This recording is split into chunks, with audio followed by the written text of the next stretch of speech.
Bonjour, je m'appelle Marie, je suis en charge de la recherche et développement pour le groupe L'Occitane et je suis arrivée il y a moins d'un an. Alors les équipes de recherche et développement sont là pour concevoir et inventer les innovations cosmétiques de demain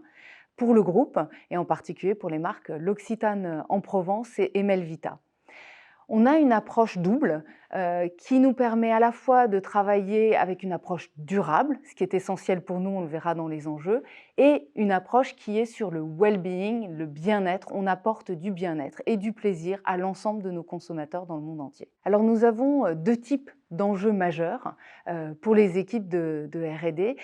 que sont d'une part les engagements, donc sur cette approche durable. Nous avons des engagements tant au niveau du packaging, d'avoir une éco-conception packaging qui nous permet de réduire la consommation de plastique,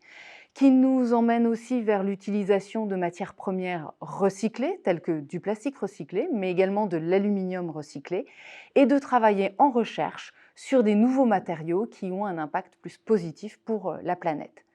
De même, sur la partie ingrédients, formulation, nous avons de nombreux enjeux, par exemple les enjeux sur la biodiversité. Nous sommes une entreprise engagée pour la nature et nous avons une équipe d'ingénieurs agronomes, par exemple, qui travaille sur ces enjeux de biodiversité dans le sourcing de nos ingrédients et particulièrement des ingrédients maison. Au niveau de l'éco-conception formulation, nous avons également des enjeux pour faire des formules ce qu'on appelle plus clean, plus propres et qui sont très bénéfiques évidemment pour la santé de nos consommateurs, mais également pour notre environnement et pour la planète. Ça, c'est la partie durable. Nous avons également des enjeux pour réinventer finalement les cosmétiques de demain en termes de cosmétiques du bien-être, qui adressent le bien-être des personnes.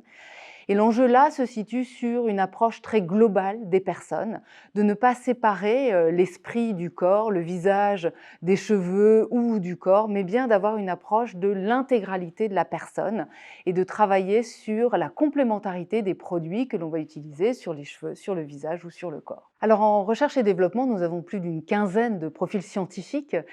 qui vont de la biologie jusqu'à la formulation, mais également ingénieur packaging, par exemple. Et pour moi, toutes ces formations et toutes ces qualités techniques et scientifiques doivent surtout contribuer à partager les mêmes valeurs, à vouloir relever les défis que nous venons d'évoquer, avec une bonne dose de curiosité, un fort esprit d'entrepreneur, l'envie de déplacer des montagnes tous ensemble de manière collaborative et je dirais, voilà, l'envie d'une aventure humaine très riche tous ensemble avec nous.